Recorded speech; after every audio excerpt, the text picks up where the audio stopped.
થરાદમાં ધરણીધર ઓટોમાં જૂના બાઇકની લે વેચ કરનાર પાસે બાઇકની ચોપડી માંગતા હુમલો. બાઇકની આરસી બુક બાબતે બોલાચાલી બાદ 2 લોકોને માથાના ભાગમાં મારી હથોડી, બંને લોહી લુહાણ. ઘાયલોને 108ની મદદથી હોસ્પિટલમાં ખસેડાયા. તો થરાદ પોલીસે હથોડી મારનાર ઈશ્વર પટેલ સામે ફરિયાદ નોંધીને વધુ તપાસ હાથ. હું મારા વિવાહીને એક્ટિવા નવું લેવા આવ્યો હતો, એટલે એક્ટિવા મેં નવું લીધું. અમે બેઠા હતા અને પછી થોડીક વાર ચાર્જિંગ મૂક્યું છે. બેટરી ઓછી હતી એટલે ચાર્જિંગ મૂક્યું અને અમે ફરી બેઠા હતા, ઘડીક પરસ કરતા હતા. એટલે ભાઈને પૂછ્યું કે આ કયા ગામના છે, તો કે દોતિયાના. એટલે મેં કીધું આમની જોડેથી મેં બાઇક લીધું છે 12 મહિના પહેલાં.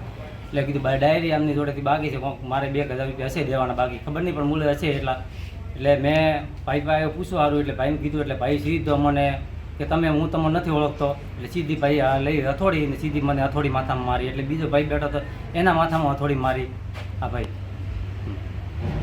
એ ભાઈ પછી અમને હથોડી માથામાં મારીને અમે પછી તો એ જતા રહ્યા, બહાર નીકળ્યા. એટલે ભાઈ આવ્યો, થોડી વારથી ઘરે જ ગયો, એને બૈરાને લઈને આવ્યો. બૈરાને લઈને આવીને સીધે લાકડી લઈને આવ્યો. અમે બહાર ઊભા હતા, લગભગ 25 જણા બહાર ઊભા હતા. એટલે સીધે ભાઈએ આવીને લાકડી મારી એને ખભા ઉપર. એ ભાઈએ આવીને ને બેન આવ્યા હતા, એ બેન ગાળું બોલતા હતા, ખૂબ ન અપશબ્દ બોલતા હતા, કોઈ ન બોલવાના બોલતા હતા, એ ખરાબ શબ્દો. તો એ છતાં અમે સાંભળીને બેઠા રહ્યા.